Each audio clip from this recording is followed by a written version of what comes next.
30 convicted felons get out of our local jails each week before their sentence is up. Tonight, News Channel 3's Nathan Baca has part 2 of our exclusive months-long investigation into jail overcrowding. He has more on a possible solution and whether it could work here.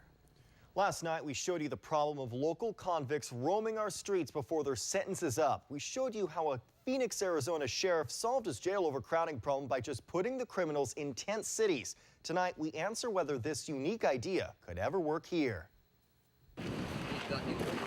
So, these tents are hot. After 140 degrees in the summer, the men wear pink because the sheriff wants to teach them a lesson. The inmates have to settle for the phone with no outside visitation. And the women, well, they don't have it any better. But at least there's always a vacancy sign above the jail. What about our jails? I presume you're in Palm Springs. I think they have a desert out there, a bigger desert than around here.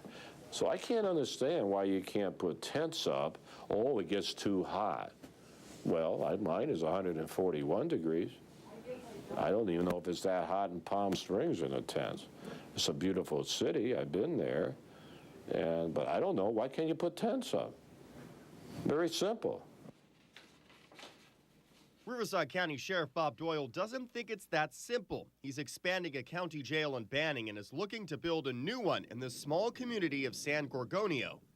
It's not as easy as just plucking inmates down into a fenced area situation. It's, the type of inmates, the transportation issues, the whole court situation, the fact that, we've got pretrial inmates that are significant within the system. So there's a lot of variables that go into it. Is that all we got? It comes down to location, location, location.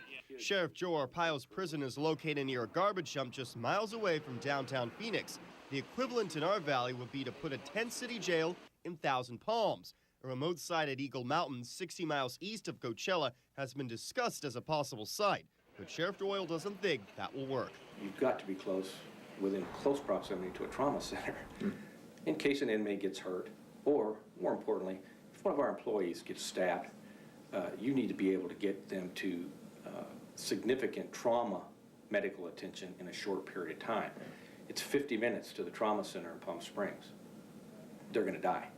But if Tent City won't work, what will? We asked that question to a series of high-profile lawmakers. I'm an expert on a lot of issues, but on this one, I can't come over and tell the good people of California how they should run their penal systems, except that I am here to say we want our water back. We have to expand and build more, and on top of that, we have to really look at rehabilitation in a different way. We have to really rehabilitate our inmates so that when they get out, they don't just get a $200 and a bus ticket and we think that this is going to be okay. They're not going to come back. They will come back.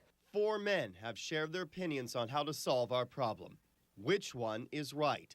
Tent cities may not be in our future, but if not, will we continue to see this in California jails? This drunk driver is getting out of a Riverside County jail 6 months early. Is the system giving him extra time to commit more crimes?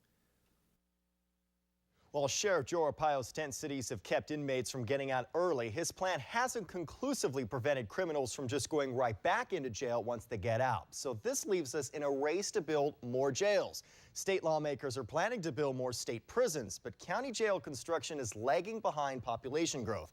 While convicts are getting out of jail early, we'll continue to look for solutions and bring you the latest news as it develops. Nathan Baca, KESQ News Channel 3, back to you. Certainly a very big problem right now. Thank you, Nathan.